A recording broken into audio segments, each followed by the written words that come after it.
ጤና ይስጥልኝ አዲስ ማለዳ ተከታታዮች ለሰዓቱ ያዘጋጀናቸውን ዜናዎች የሚቀርቡበት ሰዓት ላይ ደርሰናል። ርዕሰ ጉዳዮችን እናስተዋውቃችሁ።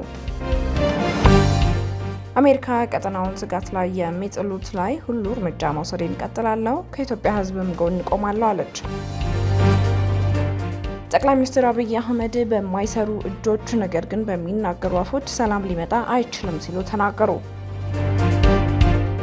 ቡርኪና ፋሶ የፈረንሳዩን የመገናኛ ብዙሃን ቡድን ካናል ፕላስ ላይ በሀገሪቱ የመገበያያ ገንዘብ የ50 ሚሊዮን ቅጣት ጣለች።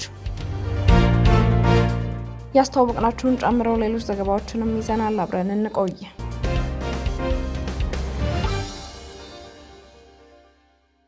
አሜሪካ ቀጠናውን ስጋት ላይ የሚጥሉት ላይ ሁሉ እርምጃ መውሰድን እንቀጥላለሁ፣ ከኢትዮጵያም ሕዝብ ጎን ቆማለሁ አለች። ዩናይትድ ስቴትስ ይህንን ማስጠንቀቂያ ያወጣችው አክራሪ ባለቻቸው የህወሓት አመራሮች ላይ የቪዛ እገዳ መጣሏን ተከትሎ በወጣችው መግለጫ ነው። በህዝባዊ ወያነ ሓርነት ትግራይ አክራሪ አመራሮችና በኢትዮጵያ መንግስት መካከል እየተባባሰ የመጣው ውጥረት በሰሜን ኢትዮጵያ ዳግም ግጭት ሊቀሰቅስና የመላው ቀጠናውን ሰላምና ደህንነት አደጋ ላይ ሊጥል እንደሚችልም ተገልጿል። በዚህ ዓመት መጀመሪያ ላይ የትግራይ ጸጥታ ኃይሎች ከኢትዮጵያ መከላከያ ሰራዊት ጋር መጋጨታቸውም ይታወሳል። ይህም ከ600 ሺህ በላይ ሰዎች ህይወት ካጠፋውና ክልሉን ለረሃብ አፋፍ ላይ ካደረሰው የሰሜን ኢትዮጵያ ጦርነት ማክተም በኋላ በሁለቱ ኃይሎች መካከል የተደረገ የመጀመሪያው ቀጥተኛ የተኩስ ልውውጥ ነው። በዚህም ሳቢያ በሰሜን ኢትዮጵያ የሚገኙ በመቶ ሺዎች የሚቆጠሩ ሰላማዊ ሰዎች ዳግም ጦርነት ሊቀሰቀስ ይችላል በሚል ስጋት ከቀያቸው ተሰደዋል። የአሜሪካ የውጭ ጉዳይ ሚኒስቴር ማርኮ ሩቢዮ በኢሚግሬሽንና ዜግነት ህግ አንቀጽ 212 በተሰጣቸው ስልጣን መሰረት ጽንፈኛ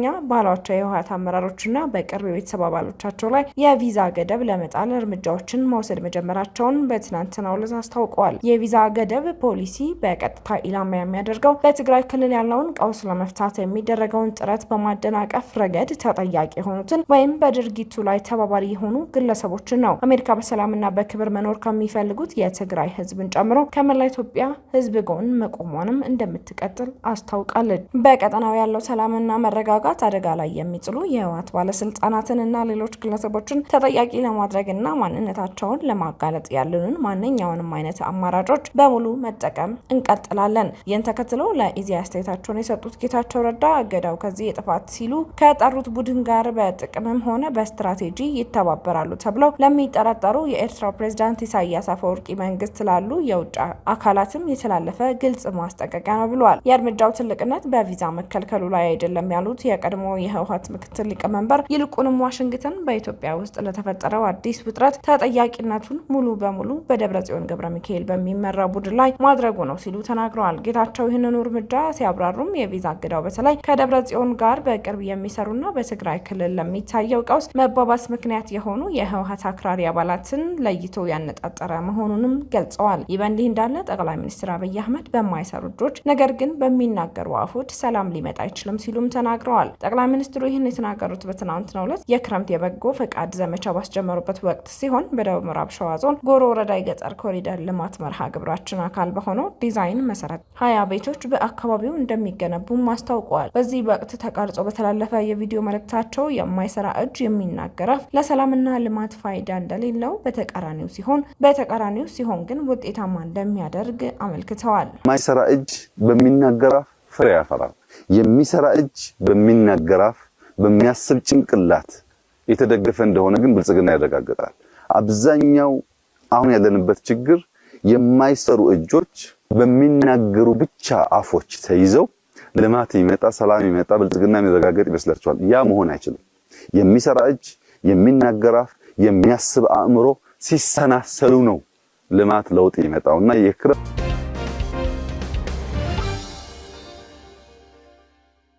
ጤና ሚኒስቴር በ2017 በጀት ዓመት ከፍተኛ ያልተወራረደ ሂሳብ ያለበት ተቋም መሆኑ በፓርላማ ተነገረ። የጤና ሚኒስቴር በ2017 ዓ.ም የበጀት ዘመን ያልተወራረደ ሂሳብ ካለባቸው ተቋማት ከፍተኛ ድርሻ ከሚወስዱት ውስጥ ቀዳሚ ድርሻውን የሚወስድ ነው በማለት የሕዝብ ተወካዮች ምክር ቤት ሲያስታውቅ፣ የሀገር ውስጥ መገናኛ ብዙሃን ደግሞ 3.4 ቢሊዮን ብር መሆኑን ዘግበዋል። ከሱ በመቀጠልም ዋቻማ ዩኒቨርሲቲ ትልቁን ድርሻ ይወስዳል። በ2017 በጀት ዓመት በ138 የፌዴራል ተቋማትና በ18 ቅርንጫፍ መስሪያ ቤቶች ላይ በተደረገ የኦዲት ምርመራ ከ16 ቢሊዮን ብር በላይ ያልተወራረደ ውዝፍ ተሰብሳቢ ሂሳብ መገኘቱን የፌዴራል ዋና ኦዲተር መስሪያ ቤት አስታውቋል። የህዝብ ተወካዮች ምክር ቤት በትናንትናው ዕለት ባካሄደው መደበኛ ስብሰባ የፌዴራል ዋና ኦዲተር ሪፖርትን ያዳመጠ ሲሆን ዋና ኦዲተሯ መሰረት ዳምጤ የፌዴራል መንግስት መስሪያ ቤቶች የ2017 በጀት ዓመት የፋይናንስ ህጋዊነትና የክዋኔ ኦዲት ሪፖርትን አሰምተዋል። ከዚህ በተጨማሪም የ2018 በጀት ዓመት የስራ አፈጻጸምን መርምሮ ተወያይቶበታል ሲል ምክር ቤቱ አስታውቋል። የመንግስት የልማት ድርጅቶች የልማት አጋሮችን የእርዳታና ብድር እንዲሁም የተለያዩ ፕሮግራሞችን የኦዲት ግኝት አካቷል በተባለው በዚህ ሪፖርት መሰረት ከፍተኛ ውዝፍ ተሰብሳቢ ሂሳብ ከተገኘባቸው ተቋማት መካከል ቀዳሚውን የሚይዘው የጤና ሚኒስቴር ነው። በተጨማሪም የከተማና መሰረተ ልማት ሚኒስቴር፣ የትምህርት ሚኒስቴር፣ የመስኖ ቆላማና አካባቢ ሚኒስቴር፣ ዋቻሞ ዩኒቨርሲቲ፣ ባህር ዳር ዩኒቨርሲቲ፣ ጎንደር ዩኒቨርሲቲ እና የአደጋ ስጋት ስራ አመራር ኮሚሽን በዋናነት ተጠቃሽ ናቸው ተብሏል። የተገኘው ውዝፍ ተሰብሳቢ ሂሳብ ከ2016 በጀት ዓመት ጋር ሲነጻጸር የ50.43 በመቶ ቅናሽ ማሳየቱ የተገለጸ ቢሆንም ሂሳቡ በወቅቱ አለመወራረዱ ለመንግስት ገንዘብ መባከን በር የሚከፍት መሆኑን ዋና ኦዲተሯ አሳስበዋል ተብሏል። ዋና ኦዲተሯ አክለውም ለረዥም ዓመታት ሳይሰበሰቡ የቆዩ ሂሳቦች እንዲወራረዱ፣ ሊሰበሰቡ በማይችሉት ላይ ደግሞ በመንግስት መመሪያ መሰረት ከመዝገብ እንዲሰረዙ ለተቋማቱ ሪፖርት መላኩን አስታውቀዋል። በፋይናንስ ህጋዊነት ኦዲት ነቀፌታ የሌለበት የኦዲት አስተያየት የሚያገኙ መስሪያ ቤቶች ቁጥር ከጊዜ ወደ ጊዜ እየጨመረ መምጣቱን ዋና ኦዲተሯ ገልጸዋል የተባለ ሲሆን በበጀት ዓመቱ 132 ተቋማት ነቀፌታ የሌለበት አጥጋቢ የኦዲት አስተያየት ሲያገኙ 26 ተቋማት ደግሞ ከጥቂት ጉድለት ውጪ አጥጋቢ ሆነው ተገኝተዋል ብለዋል። በአንጻሩ አስተያየት መስጠት ያልተቻለባቸውን ጨምሮ ከፍተኛ ችግር ያለባቸው 5 ተቋማት ተቀባይነት የሚያሳጣ አስተያየት ተሰጥቷቸዋል ሲሉም አስታውቀዋል። የመንግስት ወጪ አስተዳደርና ቁጥጥር ጉዳዮች ቋሚ ኮሚቴ ሰብሳቢ የሺመቤት ደምሴ በበኩላቸው ደግሞ ኮሚቴው የዋና ኦዲተር መስሪያ ቤትን አፈጻጸም በመገምገም ክፍተቶችን ሲለይ መቆየቱንም ገልጸዋል። በበጀት ዓመቱ ከተከናወኑ ስራዎች መካከል ለልማት ስራዎች ከተመደበው በጀት ውስጥ 99.3 በመቶ የሚሆነውን በኦዲት ሽፋን ማሳካት መቻሉ የተቋማት የክዋኔ አተገባበር ከዓመት ዓመት ማደጉን ያሳያል ብለዋል።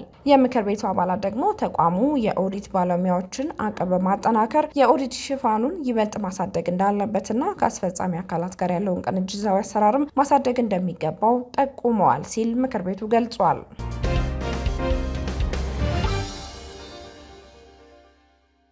ቡርኪና ፋሶ የፈረንሳዩን የመገናኛ ብዙሃን ቡድን ካናል ፕላስ ላይ በሀገሪቱ የመገበያ ገንዘብ የ50 ሚሊዮን ቅጣት ጣለች። የቡርኪና ፋሶ የመገናኛ ብዙሃን ተቆጣጣሪ አካል በፈረንሳዩ የቴሌቪዥን ጣቢያ ካናል ፕላስ ላይ 50 ሚሊዮን የሲኤፍኤ ፍራንክ ወይም 76200 ዩሮ ቅጣት መጣሉን የቡርኪና ፋሶ ፕሬስ ኤጀንሲ ዘግቧል። የከፍተኛ የመገናኛ ምክር ቤት እንደገለጸው ኩባንያው በሀገሪቱ ውስጥ ለደንበኞቹ የብሔራዊ ቴሌቪዥን ጣቢያ በነጻ ተደራሽ ማድረግ አልቻለም።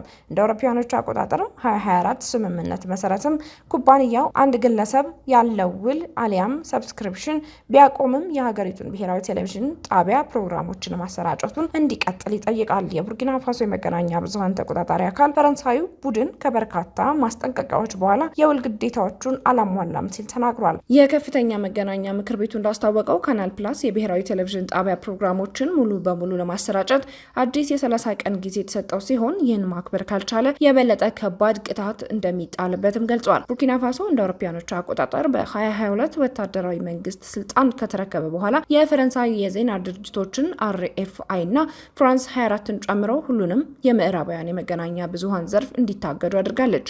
ባለፈው ወር ሀገሪቱ የፈረንሳይ ቋንቋ ጣቢያ የሆነውን TV5 ሞንድን በአጎራባች ሀገር ማሊ ውስጥ በቅርብ ጊዜ ተፈጽሞ የነበረውን የጂሃዲስት ጥቃት ላይ የሰጠውን ሽፋን የውሸት መረጃና ሽብርተኝነትን የሚያስተዋውቅ በማለት ከከሰሰች በኋላ ማገዷን ዘገባው አስታውሷል። ለሰዓቱ ያዘጋጀናቸው ዜናዎች በዚሁ ተጠናቀዋል። አዲስ ማለዳን ሰብስክራይብ ማድረግ አይዘንጉ። ጤና ይስጥልኝ።